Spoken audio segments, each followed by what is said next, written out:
નમસ્કાર, આજે અમે ધોરણ 6 ની વિદ્યાર્થી દીકરીઓ સામાજિક વિષયમાં ચાલો ઇતિહાસ જાણીએ પાઠ અંતર્ગત ઇતિહાસ જાણવાના સ્ત્રોતો વિશે વાત કરીશું.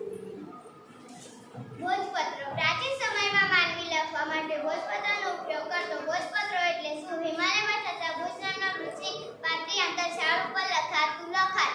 ભોજપત્ર પર લખેલી હસ્તપત્રોમાંથી ભારતના પ્રાચીન યુગના માનવી વિશે માહિતી મળે છે. નમસ્કાર. તાડપત્રો એટલે શું? પ્રાચીન સમયમાં માનવી લખવા માટે તાડપત્રનો ઉપયોગ કરતો હતો. તાડપત્ર એટલે તાડના વૃક્ષના પાંદડા ઉપર લખવામાં આવતું લખાણ. આવા તાડપત્રોમાંથી તે સમયની ભાષા અને જીવન જીવવાની પદ્ધતિની જાણકારી મળે છે.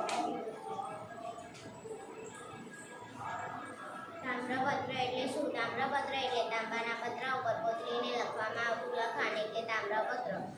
અનેક રાજાએ પોતાના વહીવટી તંત્ર અને દાનની માહિતી તામ્રપત્ર ઉપર કોતરાવી છે. ગુજરાતમાં આવા તામ્રપત્રો મોટી સંખ્યામાં મળી આવે છે.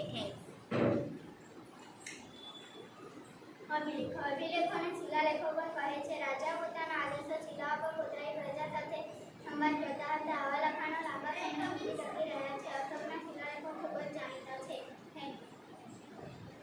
નમસ્કાર. સિક્કાઓ એટલે શું? સિક્કાઓ પર ઇતિહાસ જાણવાનું અગત્યનું સાધન છે. સિક્કા પર રાજાનું નામ, ધર્મ, સંસ્કૃતિ તથા તે સમય વગેરેની માહિતી મળે છે. ભારતમાં ઇતિહાસ ઈસવીસન પૂર્વે 5મી સદીના પંચમાર્ક સિક્કા મળી આવ્યા છે, જે સૌથી જૂના સિક્કા છે.